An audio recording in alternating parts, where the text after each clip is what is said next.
ini kita akan mendengarkan bacaan ayat inti kita yang terdapat di dalam Matius 6 ayat 33.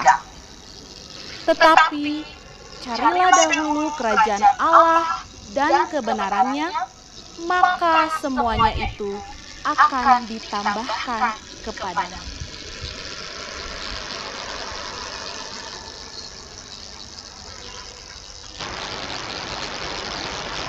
Baik, selamat Sabat untuk kita semua. Sebelum kita mendengarkan firman Tuhan yang akan dibawakan oleh hamba Tuhan pimpinan kita Pendeta Cucu Elia, mari kita akan memberikan sedikit perkenalan kepada hamba Tuhan ini. Jadi kalau kita perhatikan, di Jemaat Ciamplas semua sudah mengenal hamba Tuhan ini. Dialah satu-satunya cucunya Elia yang masih hidup. Jadi mudah-mudahan jadi berkat bagi kita. Dia akan berbicara kepada kita untuk menyatakan firman Tuhan kepada kita pada hari Sabat yang suci ini. Hamba Tuhan ini sekarang melayani di Konferensi Jawa kawasan Barat sebagai Adventist Mission dan AMR. Tentu dia sudah kalau tambah nanti bisa dikeluarkan dia dari organisasi kan. Jadi tadi sudah memberikan cerita anak-anak kepada kita, Ibu Vera yang telah memberikan cerita anak-anak kepada kita, dan hamba Tuhan ini dikaruniai 3 orang anak. Jadi semua jagoan ya, pendeta. Jadi teman ibunya tidak ada, hanya semua jagoan yang ada di rumah dengan 3 orang anak yang Tuhan telah karuniakan kepada hamba Tuhan ini. Jadi secara pribadi Jemaat Ciamplas sudah kenal hamba Tuhan ini, dan kita semua yang hadir di tempat ini karena dia sempat juga menjadi gembala jemaat di Ciamplas ini. Untuk ini kita berikan kesempatan kepada hamba Tuhan ini sebelum dia membagikan firman Tuhan, kita akan mendengarkan lagu sambutan khotbah hari ini.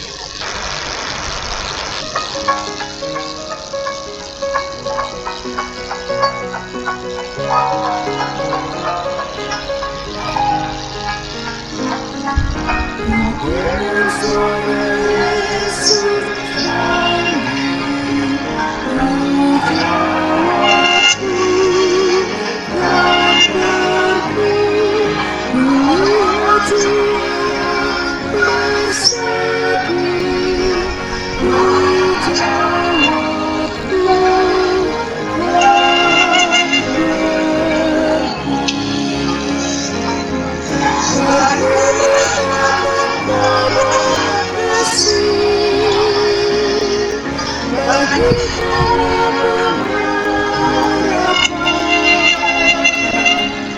kan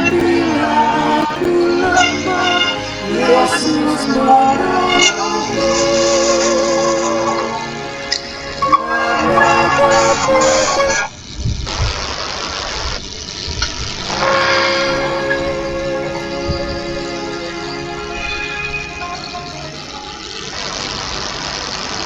Sahabat, Bapak Ibu, Saudara yang dikasihi oleh Tuhan.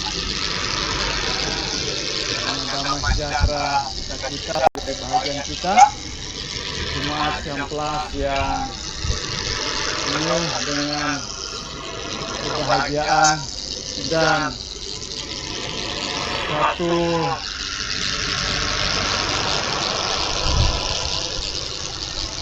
jemaat yang sangat besar tentu.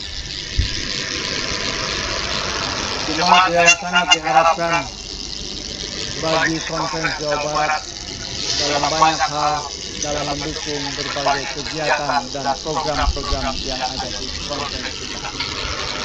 Dan sekali lagi kami berterima kasih Pendeta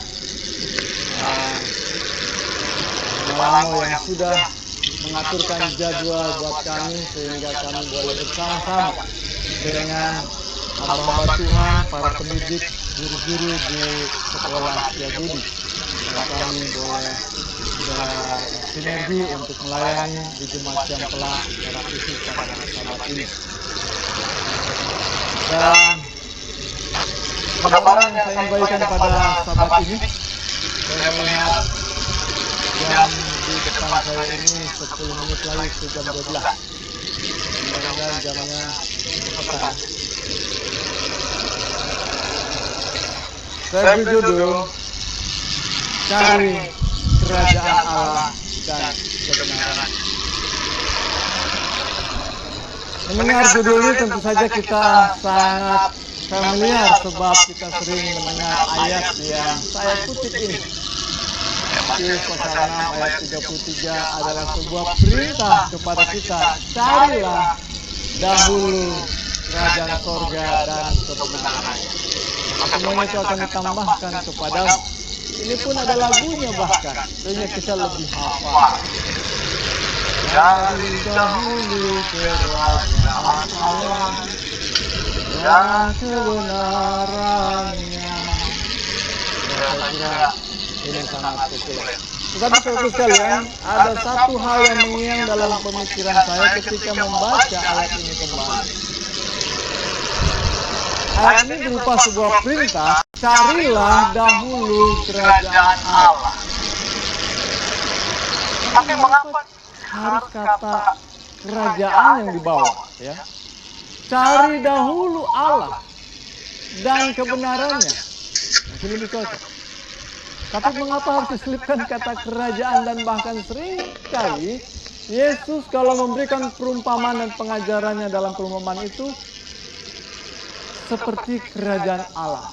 Demikianlah, demikianlah. Perumpamaan itu ya. Maka kerajaan Allah seperti ini dan itu. Kerajaan Allah atau kerajaan sorga di bawah istilah kerajaan ketika Tuhan mengatakan cari kebenaran. Cari kerajaan Allah. Mengapa?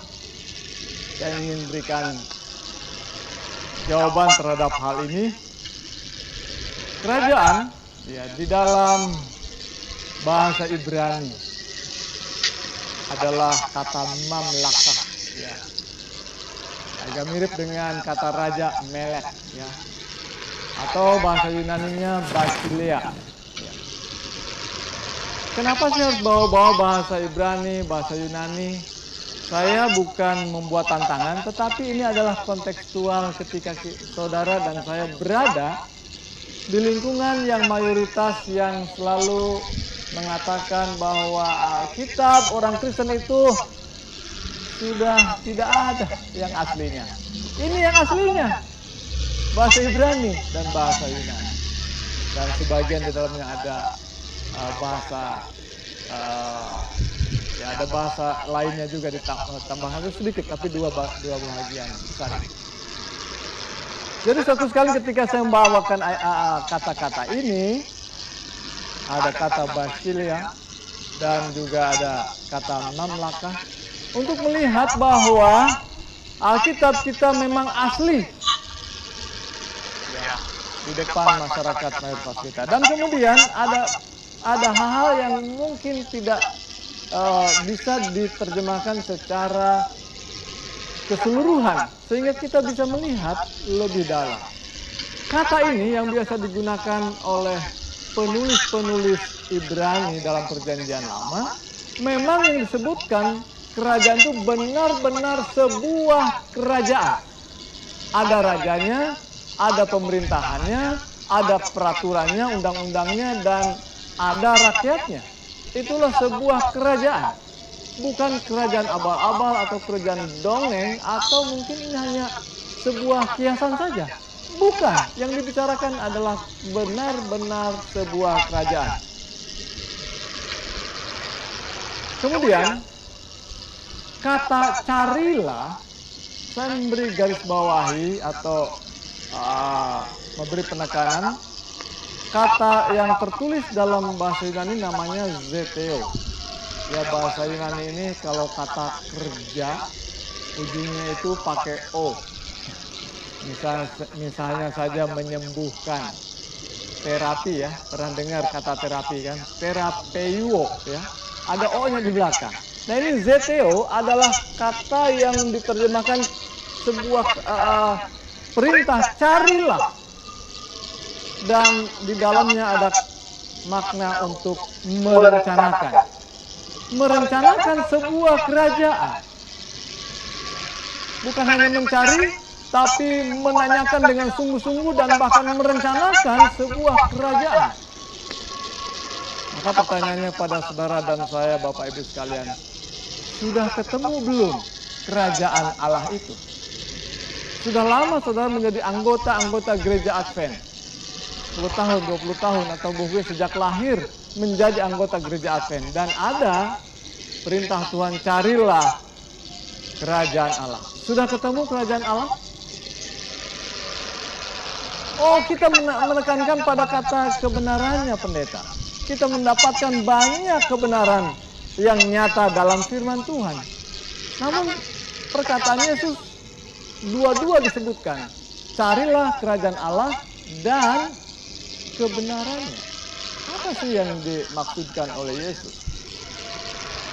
Kata ini juga dalam bahasa Ibrani ya muncul berulang kali kata carilah, daras ya. Sebuah kata yang menekankan benar-benar dan sungguh-sungguh harus dicari. Sama seperti Yesus mengatakan carilah dan ketoklah, supaya dengan sungguh-sungguh mencari dan akhirnya mendapatkan. Lalu kata yang saya belum tuliskan dalam judul kita, ada catatan khusus. Cari dahulu menjadi sebuah prioritas, bahwa apa yang harus dicari oleh segala bangsa, oleh dunia kita, tetapi yang menjadi prioritas adalah mencari kerajaan Allah dan kebenarannya. Dengan kata proton. Ya. Ini menekankan pada waktu bisa, tempat juga bisa, atau urutan. Atau sesuatu yang lebih penting harus didahulukan. Hubungan dengan kehadiran para guru yang bersama dengan kita saat ini menjadi hal momen penting, bahwa saudara dan saya ketika sudah berkeluarga dan ada anak-anak menjadi tanggung jawab kita, maka seringkali pertanyaannya, di mana kita mau sekolahkan mereka? Terima kasih tadi Ibu Havelin mempromosikan sebuah program yang mungkin agak lebih maju daripada sekolah kita yang lain. Dan ini sebuah terobosan bahwa kita ingin lebih maju. Dan mungkin menawarkan kepada saudara dan saya, anak-anak kita, mari memilih sebuah sekolah yang mendahulukan mencari kerajaan Allah dan kebenarannya. Saya dapat informasi atau cerita dari Bapak Armono, kalau ada salah seorang anggota kita ya yang mengambil rapot kalau ada kenaikan kelas. Pada waktu ambil rapot selalu yang ditanya, agamanya berapa? 9. Oh, sudah cukup informasi itu. Pulang. Jadi hanya itu yang ditanya ya. Bukan ditanya anak saya juara berapa Pak Guru? Nah, enggak itu yang ditanya. Berarti benar bahwa para guru dan orang tua dan seluruh yang terlibat di dalam memajukan sekolah ini adalah orang-orang yang mencari kerajaan Allah dan kebenarannya. Namun saudara sekalian, saya juga terus mencari tahu mengapa Yesus harus menyisipkan kata kerajaan ini tadi. Pertama, saya ingin mengatakan bahwa Yesus mengenal jalan pikiran orang-orang yang berada di hadapannya. Orang Yahudi, orang Israel. Mereka adalah orang-orang yang berpikir tentang sebuah kerajaan. Pada zaman Yesus, orang Israel sebagai satu bangsa berada pada kalangan bawah karena mereka dijajah oleh bangsa Roma. Namun mereka mengingat bahwa mereka pernah jaya dulu. Menjadi sebuah kerajaan yang dihormati oleh bangsa-bangsa yang lain. Kerajaan yang dipimpin oleh Raja Saul, Raja Daud, dan Raja Sulaiman. Wah, ini mendapat puncaknya pada kerajaan Sulaiman. Dan banyak bangsa yang lain sangat hormat. Dan mereka ingin kembali menjadi sebuah bangsa seperti itu kembali. maka pemikiran mereka terus mengiang menjadi sebuah kerajaan. Bagaimana mereka mau kembali memulihkan bangsa mereka memiliki sebuah kerajaan. Nah, itu sebabnya saudara sekalian, Yesus berbicara secara kontekstual bahwa mereka selalu berpikir kerajaan dan kerajaan dan kerajaan, maka memang harus dipikir, oh ini kerajaan yang dimaksudkan. Yesus menyisipkan kata kerajaan itu supaya mereka bisa beralih dari kerajaan duniawi kepada kerajaan kasih karunia. Sudah mulai terjawab, ya. Dan memang orang-orang Israel itu, para pendengar ini adalah orang-orang yang haus akan kerajaan, haus kekuasaan. Di antara mereka ada juga bangsa yang lain yang mendengarkan, yang juga sama-sama haus kekuasaan. Dan itu didukung oleh teologi atau falsafah mereka. Ya, sebab ketika Tuhan menghadirkan manusia di dunia ini, siapa itu? Adam dan Hawa. Mereka adalah penerus atau wakil daripada Allah di dunia ini. Mereka adalah khalifah. Mereka adalah khilafah atau penerus. Jadi anak-anak Adam dan kemudian diteruskan oleh bapak-bapak leluhur kita Abraham masih memiliki pola pemikiran bahwa mereka menjadi penerus Allah. Kata khilafah adalah artinya penerus atau juga bisa diterjemahkan sebagai kerajaan. Itu sebabnya, nah tadi kita sudah baca dalam pelajaran sekolah sahabat tentang Esau dan Yakub. Ya. Yakub punya 12 turunan dan mereka menjadi raja-raja di antara mereka. Kalau Ismail punya kerajaan, punya anak-anak 12 juga disebut dengan 12 raja saudara sekalian. Jadi Alkitab memiliki konteks, para penulisnya adalah orang Yahudi, selalu berpikir tentang kerajaan. Jadi raja, kerajaan dan kerajaan selalu dipikirkan bagaimana mereka bisa kembali memiliki sebuah kerajaan yang eksis di dunia ini, yang bisa dihormati oleh banyak orang dan banyak bangsa lainnya. Jadi kenapa Yesus mengatakan selalu dalam pengajarannya, demikianlah kerajaan Allah seperti ini. Demikianlah kerajaan sorga seperti perumpamaan dan sebagainya. Karena Yesus tahu, dalam pikiran mereka itu yang selalu dipikirkan. Tetapi Yesus mau mengalihkan bahwa yang saya mau ajarkan, mungkin saya bisa menjadi raja, tapi bukan raja yang demikian. Yesus mau digolkan, mau diangkat menjadi raja ketika Yesus bisa memberi makan 5.000 orang. Oh ini cocok raja. Kalau dia jadi raja, kita nggak usah repot-repot mencangkul. Nggak usah repot-repot cari uang, cari beras. Karena tiap hari Yesus bisa memberi makan 5.000 orang. Anggota jemaat yang plus berapa? 1.000? Belum sampai 1.000. Kalau rajanya Yesus, nggak usah repot-repot cari makan. Kalau berpikir secara orang Yahudi, ini saja raja kita. Dia bisa kasih makan kita setiap hari. Dan itu persoalan mereka. Terus siapa raja kita, siapa pemimpin kita. Kalau boleh siap memberontak kepada kerajaan Roma dan menjadi raja dan kerajaan yang baru di dunia yang berpengaruh tentunya. Baik saudaraku sekalian. Sekarang ini ada gereja, ada institusi-institusi yang lain, ada pemerintahan. Para penganut, saya mendapat informasi dari seorang yang memberikan seminar, seorang yang datang dari latar belakang mayoritas, dan ketika dia membagikan sebuah seminar, pendeta dan teman-teman sekalian, katanya ya, bahwa agama saya yang dahulu itu ada terbagi dua, yaitu agama yang benar-benar mencari kegiatan ibadah, tapi ada agama yang disebut dengan agama politik. Ya. Agama yang selalu terkait kegiatannya dengan bagaimana mencapai sebuah kerajaan atau sebuah pemerintahan di bawah sebuah pemerintahan agama. Wow, ya. Tapi ada lagi yang lain. Ekonomi. Ekonomi, bagaimana pemerintahan kalau tidak ditunjang dengan perekonomian yang baik? Maka kerjasama antara pemerintahan dan ekonomi selalu menjadi sebuah perang antara ekonomi politik atau agama politik. Tapi ada yang menarik yang ketiga, narkoba. Banyak pemerintahan bisa didukung dan maju menjadi satu partai politik besar dan bahkan pemimpinnya adalah seorang yang didukung oleh penjual narkoba. Sungguh mengerikan, ya. Semua lini, semua institusi kelihatannya berusaha menguasai panggung dunia kita ini.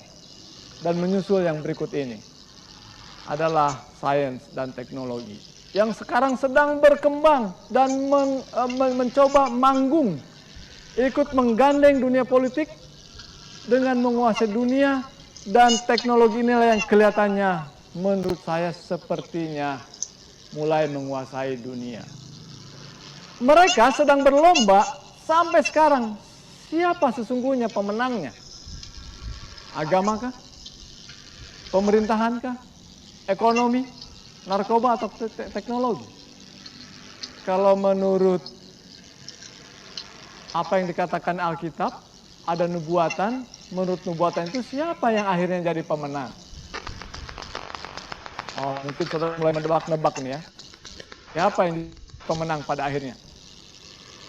Walaupun akan menjadi menang, pada akhirnya kekuasaan atau kerajaan batu itulah, yaitu kerajaan Yesus Kristus yang akan jadi pemenang pada akhirnya. Walaupun kelihatan pemerintahan menang, agama tertentu yang akan menjadi pemenang di dunia ini, tetapi pemerintahan Kristuslah, rajanya adalah Kristus, dialah pemenang yang sesungguhnya. Kalau saudara perhatikan gambar ini, di sana ada beberapa tokoh penting, ya. Mungkin sebagian saudara ada yang kenal. Kira-kira mana yang dikenal wajah ini? Yang tengah ya, yang tengah sangat dekat dengan itu. Di sana ada Lawrence Ellison, co-founder Oracle, ada Larry Page dari Google, ada Mark Zuckerberg. Mungkin wajah ini agak sedikit populer di kita ya, karena dia adalah co-founder Facebook. Ada juga Michael Dell, ya, itu adalah, ya, kalau laptop saya mereknya Lenovo, kalau di Amerika yang populer itu adalah Dell, ya. Ada Sergey Brin, ada Steve Ballmer. Dan yang saya mengatakan, orang-orang ini, wajah yang saudara lihat ini adalah keturunan Yahudi. Ya. Jadi banyak orang mungkin sedang agak negatif mendengar kata Yahudi. Tetapi saudaraku sekalian, mereka kelihatannya menguasai panggung dengan teknologinya ini. Ya. Pertanyaannya, apakah mereka menjadi pemenang sekarang ini? Oleh karena dari dulu mereka sedang berpikir kerajaan dunia sekarang kita kuasai dengan teknologi. Mungkin mereka mengatakan, ya kamilah sekarang pemenangnya. Tapi tunggu dulu, ya. Yesus ingin mengoreksi. Dalam Kisah Para Rasul, pasal 1 ayat yang ke-6, ini salah satu contoh bagaimana pemikiran tentang kerajaan itu selalu berkecamuk dalam kepala orang-orang Yahudi. Mereka bertanya kepada Yesus, Tuhan, maukah engkau pada masa ini Yesus sudah bangkit dan kemudian mau naik ke surga, bertepatan baru saja kita mengikuti sebuah hari raya bagi kebanyakan orang Kristen, hari raya kenaikan Yesus Kristus. Saya agak dikasih tahu sama istri saya, nanti ada hari kenaikan katanya. Kok cepat sekali kenaikan kelas, saya bilang ya. Oh, bukan kenaikan kelas ini, kenaikan Yesus Kristus. Oh, hari libur itu maksudnya. Oh, saya agak salah menilai. Tapi saudaraku sekalian, dalam melihat hari kenaikan Yesus itu, ketika Yesus mau naik ke surga, itu saya dalam waktu-waktu yang sangat kritis masih ditanya juga, Tuhan, maukah engkau pada masa ini memulihkan kerajaan bagi Israel? Yesus sudah menang. Yesus bingung juga mau gimana orang-orang ini ya. Saya mau tinggalkan tapi mereka belum siap untuk kerajaan kasih karunia. Akhirnya Yesus memberikan jawaban buat mereka. Ketika Yesus hendak meninggalkan murid-murid, ambisi mereka sebagai bangsa yang ingin kembali berjaya terus didengung-dengungkan.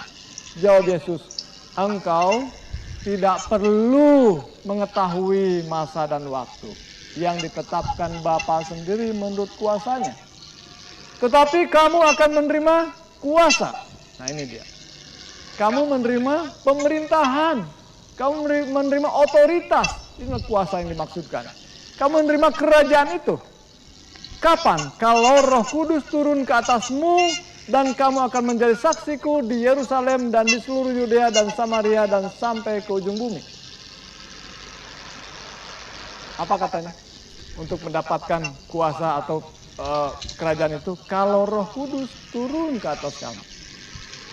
Saya yakin inilah pergumulan hidup kita sebagai seorang pengikut Yesus. Bukankah ini yang doa yang setiap hari kita nyatakan kepada Tuhan? Kita minta Roh Kudus turun dan bergumul atas setiap tantangan yang kita hadapi. Kiranya Roh Kudus menyanggupkan kita untuk siap berada di dunia dan menjadi saksi bagi Tuhan. Yesus pernah memberikan sebuah pengajaran dalam khotbah Yesus di atas bukit. Ya. Berbahagialah mereka yang lemah lembut, karena mereka, adakah seorang yang bisa meneruskan? Berbahagialah mereka yang lemah lembut, karena mereka, ya, karena mereka akan memiliki bumi. Apa maksudnya? Saudaraku sekalian, kalau dunia mau menguasai bumi ini, menguasai dunia ini, menjadi seorang pemenang dalam dunia ini, mereka harus keluarkan uang yang banyak, kekuatan yang cukup hebat, teknologi yang hebat. Tapi bagi umat-umat Tuhan, kata Yesus, berbahagialah siapa yang bisa menguasai bumi? Mereka yang lemah lembut. Ya. Jadi saudara, berbeda sekali apa yang dipikirkan oleh orang Israel, apa yang dipikirkan oleh dunia memang berpikir duniawi. Tetapi Yesus ingin mengoreksi bahwa ini yang harus kamu pikirkan. Roh Kudus menyanggupkan kita memiliki karakter yang berkenan pada Tuhan. Tabiat yang lemah lembut, karena Roh Kuduslah yang menyanggupkan kita. Masalahnya, dunia pendidikan pun tak terelakkan. Dunia pendidikan juga terpengaruh. Banyak program-program yang mungkin disisipkan. Ya. Menjadi program yang wajib. Saya tidak menggumuli secara khusus, karena di sini ada para guru dan juga kepala sekolah hadir. Bagaimana dunia kita berlomba menjadikan ajang pendidikan bahkan menjadi sebuah lahan yang sangat basah, mencari uang dengan sangat mudah, menyiapkan tatanan pendidikan yang baik. Tentu bukan itu tujuan kita. Tetapi masalahnya pendidikan kita bisa saja terpengaruh dengan hal ini, menghadirkan semua program yang mungkin bisa membingungkan anak-anak. Padahal hanya satu tadi dipikirkan. Carilah dahulu kerajaan Allah dan kebenarannya. Kerajaan kasih karunia yang dimaksudkan. Tuntun 9 ya agamanya. Semua bertaruh dengan segala kemampuannya untuk sebuah keunggulan. Dan boleh jadi anak-anak kita yang dianggap lebih pintar. Nah, kamu cari sekolah perguruan tinggi ya, yang bagus ya, supaya bisa memupus madesu. Apa itu madesu? Masa depan suram. Kalau anak-anak pintar kita sekolah ke sekolah yang hebat-hebat. Tenang, kalau uang nanti Bapak siapkan. Wah, ini apakah itu cara kita? Anak-anak kita yang terlihat unggul segera diarahkan mungkin pada jurusan-jurusan yang khusus yang dianggap sangat eksklusif. Oh, golongan eksklusif nih. Kalau yang kurang-kurang, ya nak kamu masuk ke pendetaan aja ya, katanya. Biar gampang lulus. Ini harus waspada saudaraku sekalian. Bukankah kita adalah orang-orang yang mendahulukan kerajaan surga dan kebenarannya? Sekiranya itu yang menjadi pemikiran kita. Sekiranya itu yang menjadi harapan kita. Dan sekiranya itu yang menjadi keimanan kita bahwa segala sesuatu yang didahulukan adalah kerajaan Allah dan kebenarannya, maka saudara sekalian, dalam hal memilih dunia pendidikan dan jurusan-jurusan yang dimaksudkan, bukan supaya mereka bisa menghasilkan uang yang banyak, tetapi bagaimana mereka bisa berguna, bisa melayani, memberi pengaruh yang baik kepada dunia kita ini. Tidak heran saudaraku sekalian, kalau kita barangkali masih tersendat kemajuan kita, karena yang masuk ke dalam dunia pelayanan ini orang-orang yang dianggap kurang barangkali kemampuan akademisnya. Tapi walaupun demikian, Tuhan bisa mengubahkan mereka ketika mereka mau berserah kepada Tuhan. Amin. Saya mengamini hal itu, karena Tuhan bisa menggunakan orang-orang yang seperti Yakub, orang-orang yang dianggap lemah oleh dunia, tetapi Tuhan bisa menggunakannya menjadi kuasa yang memberikan pengaruh pada dunia. Bapak, Ibu, Saudaraku yang dikasihi Tuhan, pribadi saudara dan saya dan anak-anak kita yang dibesarkan di sekolah, setiap orang memiliki dua hal penting dalam hidupnya dipengaruhi. Yang pertama adalah keturunan tentunya, genetik, dan yang kedua lingkungan, yaitu genetik. Jadi perkembangan makhluk hidup selalu didukung oleh dua hal ini. Apa boleh buat kalau memang itu keadaannya, ya, dilahirkan secara demikian. Dan jangan, kata firman Tuhan, ketika melihat ada orang yang buta dari sejak lahirnya, dipertanyakan, Tuhan, siapa yang berdosa, dia ini atau orang tuanya? Orang-orang yang mencari salah. Ketika ada orang buta dilahirkan, sejak lahirnya buta, ya, siapa sesungguhnya yang salah? Ini hanya mencari jebakan saja kepada Yesus. Saat yang sama mereka tidak memberi solusi, hanya mencari yang salah. Buat apa cari yang salah? Cari solusi.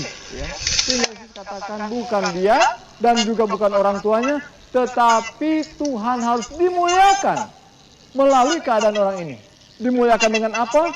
Dengan berbagai usaha pelayanan yang terbaik kepada orang-orang yang terbuang, kepada orang-orang yang mungkin dianggap lemah dan mungkin dianggap terpinggirkan. Dan itulah yang Tuhan mau, bahwa keadaan kita, lingkungan kita adalah bisa mendukung orang-orang yang dianggap bermasalah. Bahan dari dalam dan asal-usulnya dan lingkungan tempat ia bertumbuh. Ada bahannya dari dalam, yang adalah pemberian Tuhan, dan lingkungan juga adalah pemberian Tuhan.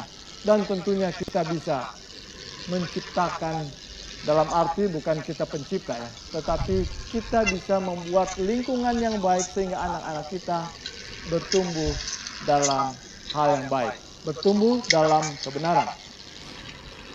Saya memberi contoh, ada sahabat saya yang juga bekerja di rumah sakit ini, bisa punya anjing, kecilnya sekecil gini ya, sekepal.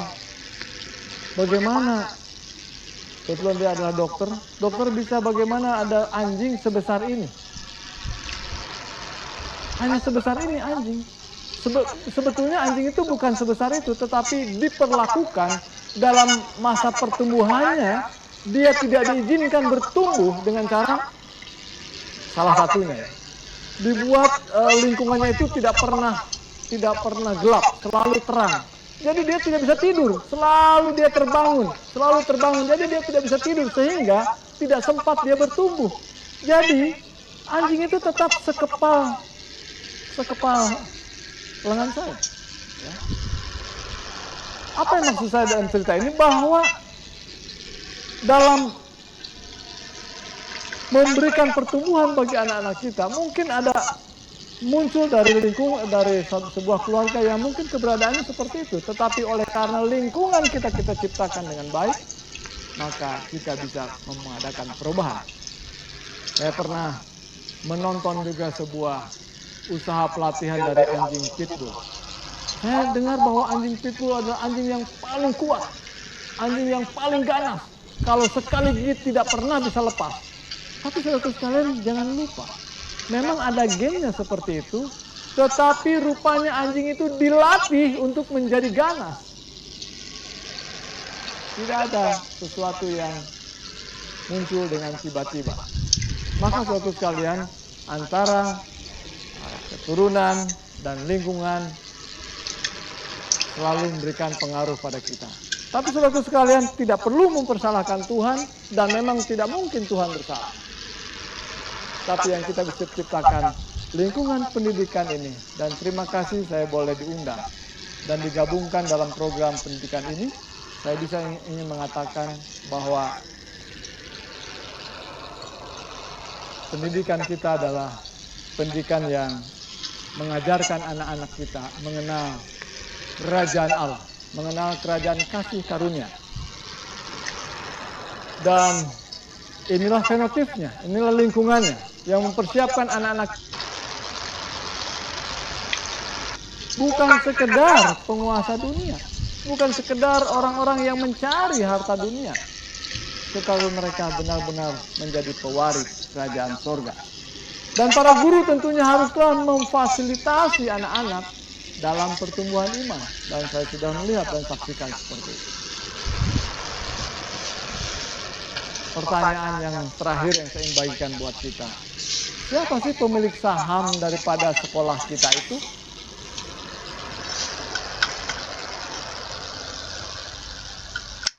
Gereja. Iya. Gereja itu dari mana? Dari saya, dari kita, dari saudara. Inilah pemilik sahamnya. Ya. Dan kalau saudara dan saya pemilik sahamnya, saudara dan saya harus mendukung secara finansial dan promosi dan serta membawa anak-anak ke sekolah kita sendiri. Jangan pergi keluar. Ya. Tapi yang herannya kita pemilik sahamnya, kita nggak bawa anak-anak kita ke sekolah kita. Dan boleh jadi dipertanyakan kepemilikannya. Ini kamu punya sekolah enggak ya? Jangan-jangan kamu bukan pemiliknya, jangan-jangan kamu enggak merasa ini milik kita sendiri. Terus aku sekalian, kitalah saudara dan saya pemiliknya. Dan mari majukan. Kalau memang ada kurang-kurangnya, dan saya tahu juga ada banyak kurangnya juga. Tapi mari kita dukung sekolah kita. Ya, sekolah kita ada di Cirebon yang juga sedang membangun, ada juga di Setiabudi tentunya, dan ada di Pacim, dan ada juga di Naripan. Saya akan mundur sedikit ke bagian atas, bahwa ketika kita sebagai anggota-anggota gereja di Jemaat Ciamplas yang saya sebut gereja besar, namun jangan lupa berpikir lebih besar lagi, bahwa wilayah kerja kita, satu konferensi ini mencakup wilayah Provinsi Jawa Barat, tapi tidak penuh, karena sebagian berada di Jakarta. Ya.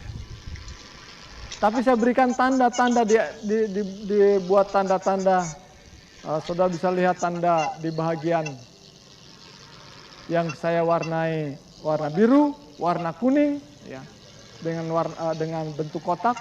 Itu adalah wilayah-wilayah di mana kita sangat sulit membangun sebuah komunitas yang baru dari gereja Advent.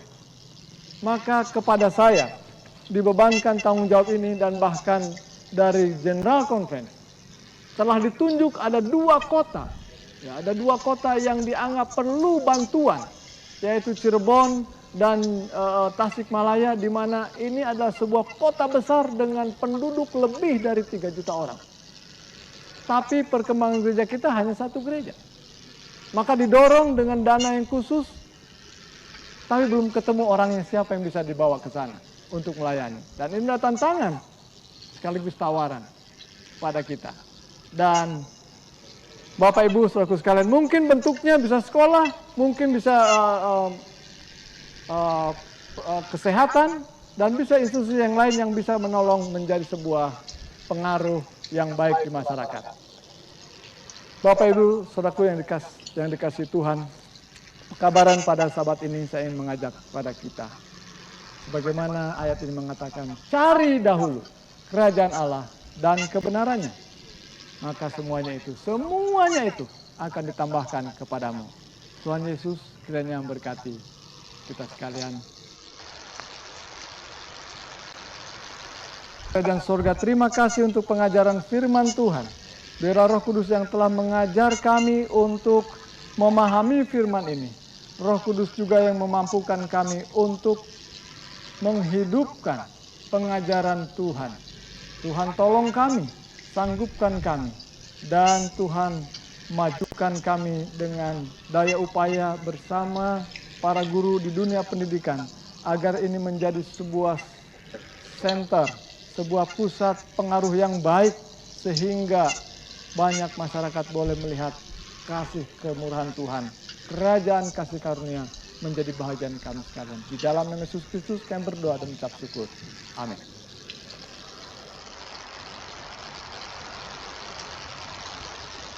Lagu Sion 460, Yesus kemudikan.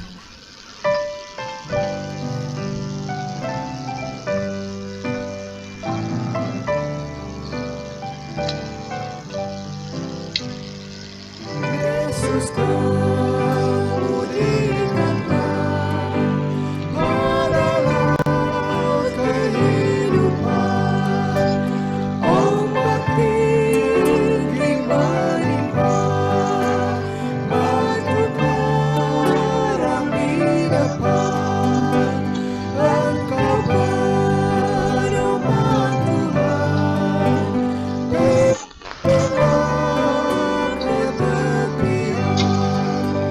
seperti ibu sediawan mendiamkan anaknya, Engkau dapat tenangkan ombak laut yang bergelora, Engkaulah Tuhan lautan, pimpinlah ke tepian, bila ku hampir tiba di pantai negeri Permai, meski topan menimpa, hatiku tetap damai, karena Tuhan katakan, Akulah pemimpinku.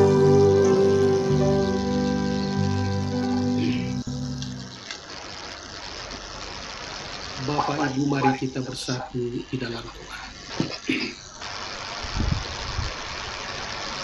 Engkau telah berfirman kepada kami dan hamba-Mu, Bapak Pendeta Cucu Elia, telah Engkau gunakan menjadi alat berkat bagi kami pada hari Sabat ini.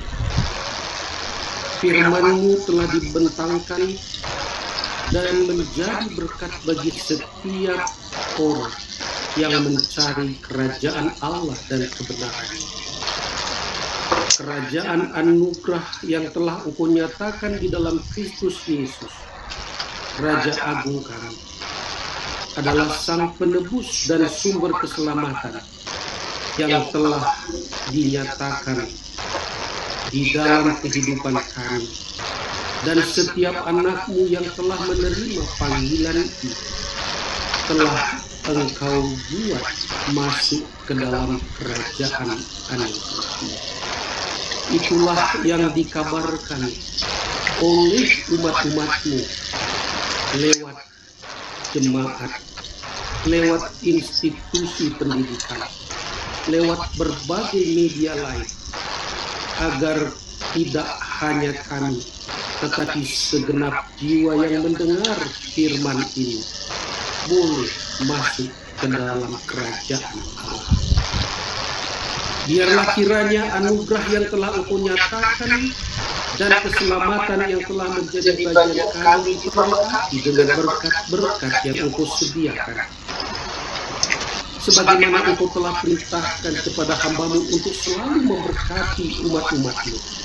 Maka terimalah berkat yang bersumber dari Allah, yang akan meneguhkan kita sekalian para bersaudara. Tuhan memberkati engkau dan melindungi engkau. Tuhan menyinari engkau dengan wajahnya dan memberi engkau kasih karunia. Tuhan menghadapkan wajahnya kepadamu dan memberi engkau damai sejahtera. Kami sambut segala berkat surgawi dengan penuh sukacita di dalam nama Tuhan Yesus. Amin.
Pada peristiwa kita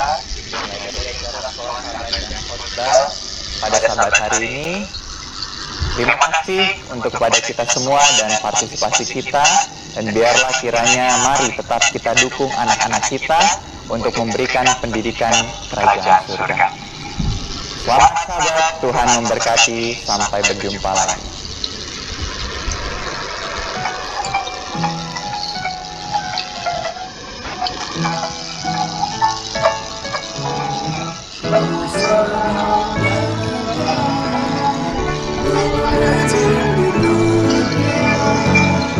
Meski ku tak